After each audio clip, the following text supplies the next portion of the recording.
Apple reported fourth quarter earnings and revenue which topped analyst expectations. iPhones and services revenue both came in ahead of consensus estimates. However, the tech giant reported its fourth straight quarter of year-on-year declining iPhone sales as Apple looks to diversify towards services and wearables instead. Ross Gerber is the CEO and president of Gerber Kawasaki and joins us now from California. Ross, good to have you on the line as always. Do you think the positive market reaction after hours from Apple was thanks to its earnings or the Fed rate cut?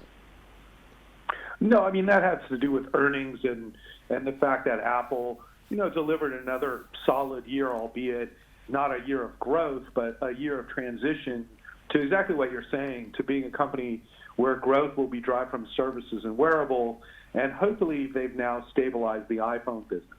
So how much of a challenge do you think it is really for Apple to diversify away from the iPhone?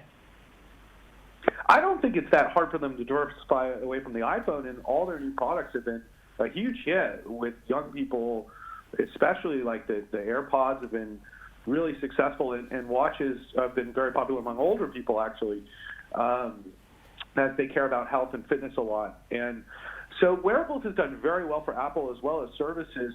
And our real concern is the fact that Apple's iPhone strategy has had sort of a diminishing return.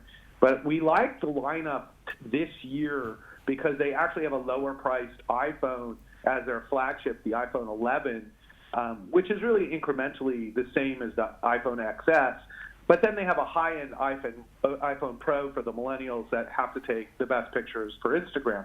And the young millennial set that's really into social media is buying the expensive phone like crazy. So Apple, I think, has been successful so far with the strategy, and we expect a good Christmas from them, and that's why the stock's higher. Yeah, it was interesting to look at the guidance for the fourth quarter. It looked pretty optimistic. Now, I wanted to ask you about the trade war. I mean, what's the kind of correlation, do you think, between the trade tensions and Apple's share price? And in turn, what are you expecting in terms of the trade war? Are you expecting a resolution anytime soon? Well, for Apple, we've seen the business decline in China somewhat, and certainly, upwardly mobile Chinese people, the Apple brand is a sign of wealth. So they're not going to just change that. But on the other side of the coin, there's a lot of national pride, and they're buying Chinese phones, and it definitely hurts Apple to have these trade tensions, along with almost every other American brand, I think. But Chinese people love American brands, so that's the catch-22 of the situation. As far as the trade war, I was thinking about it this morning. The Chinese have little incentive now to sign some sort of big deal because Trump's on the way out, really, and with impeachment moving forward, and clearly he's guilty. The Chinese, I think, want to just placate Trump by giving this step-by-step method. So by drawing out this process, they can wait another year for the election and/or impeachment and removal of Trump, and they know they'll get a better deal with anybody else but Trump. And even if they get a deal with Trump, they don't know if the next day Trump's going to just turn around and change his mind. So the Chinese are going to be very prudent here, give Trump just as much so he can declare some sort of victories, but without giving away the real important things like technology transfers and sort of the high-tech battle that we're in. Now, elsewhere for Apple, we know it's preparing to launch its streaming service, Apple TV, just this week to rival the likes of Netflix and Disney. I mean, how significant will this new product be for the tech giant? Because there's been so much talk about it, but in terms of revenue, what's it going to mean? Well, there'll be zero revenue from it. I don't think millennials are very quick to spend money on another TV service when they have so much content just on Netflix alone.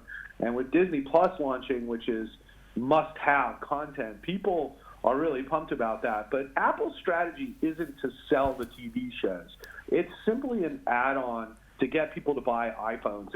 And that I think, is the strategy that Apple's using, HBO Max is using, as well as Amazon, which is basically will give you these shows and this entertainment if you use our products. And Apple makes a lot more money on an iPhone than they will ever make in streaming, and they know it. But they need to incrementally increase the value proposition in spending $1,000 on a phone. So we like the strategy, but we don't think Apple is a real player in television. Yes, it's just all about that ecosystem, basically. But let's move on to Facebook now. It also reported earnings overnight, but that was largely overshadowed by this debate around political advertising. We heard from the CEO, Mark Zuckerberg, who was defending the company's use of political ads after Twitter imposed a full worldwide ban. I mean, what did you think of Facebook defending this area of advertising on its platform? I mean, surely Twitter could bow out of this, and surely by Twitter bowing out of this, that could be a tailwind for Facebook's ad revenues?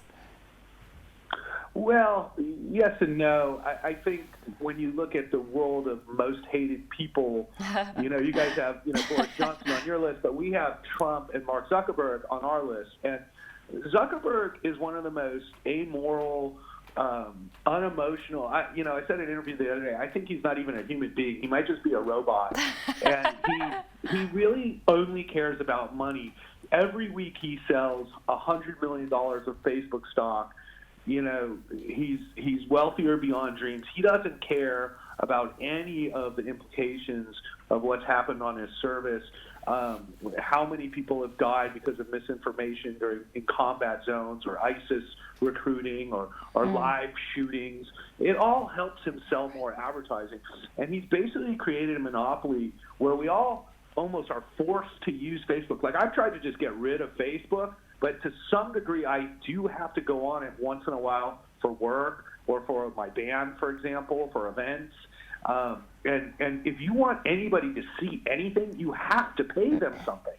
And so they built this sort of monopoly media organization, but it's basically run by somebody who doesn't want to police it, doesn't want to have any morality, and is most concerned about profit. And he's done a great job driving profits at the expense of society. And so we're not fans of Facebook. We don't own Facebook.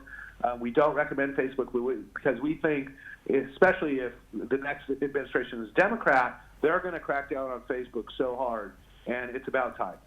So you don't like Facebook, but when we look at the numbers, they were pretty strong. I mean, better than expected daily active users, a beat on the top and bottom line. The stock is popping as a result. Are you missing out there?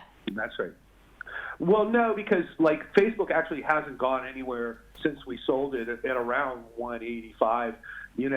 So Facebook over the last year has not, or even 2 years, has not gone very far.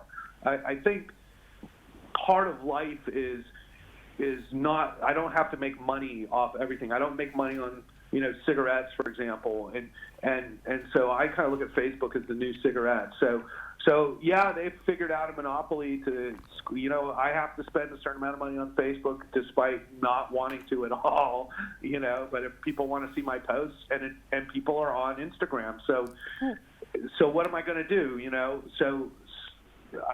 So that part, they're going to be profitable. They have this business, but I think what would be most beneficial for society if Zuckerberg and Sandberg were removed from Facebook and new leadership was put in place that really police the network, and that would ultimately cost them a lot of money, and that's why they're not doing it. So, ultimately on the long term, I think Facebook has peaked. I think social media has peaked. I think 10 years from now when we look back, this will be the most time a human will ever have spent on a phone will be this period of time right now. But I think in the future we'll have hopefully better lives and a bunch of people staring at screens for 80% of the day. All right, let's take a step back now and think about the broader sector as a whole. I mean, we're kind of in the midst of earnings season. What's your take on the numbers more broadly, and where do you stand on the outlook for the tech sector into the end of the year? Well, tech is doing pretty well, and it's the best part of the American economy in my mind, and the cash of the companies, the cash flow of the companies, whether it's Microsoft or Google or Amazon, it's incredible, these businesses, and we own all of them other than Facebook because it's almost like you have to, because they've become monopolies in our lives. You can't really survive in America without Amazon. Oh my God, what would we do? And Google and these companies are blue chips in our mind. Just like the Dow Jones Industrial Average was the blue chips of 50 years ago. These are the blue chips of today, and you have to own them. So the tech sector is in a good space. I think they've avoided the missteps of like SoftBank by investing tons of money in loser enterprises. And they focus mostly on their core businesses and generating tons of cash and growing globally. So we love the tech sector still, and we think there's some great innovation around the corner with 5G, Internet of Things, tech solutions for climate change. So technology is going to drive the future for, I think, a long time. Ross, thank you so much for your time, as always. That was Ross Gerber, CEO and President of Gerber Kawasaki, joining us on the line from California. I'm Victoria Scholar, and thanks for watching IGTV.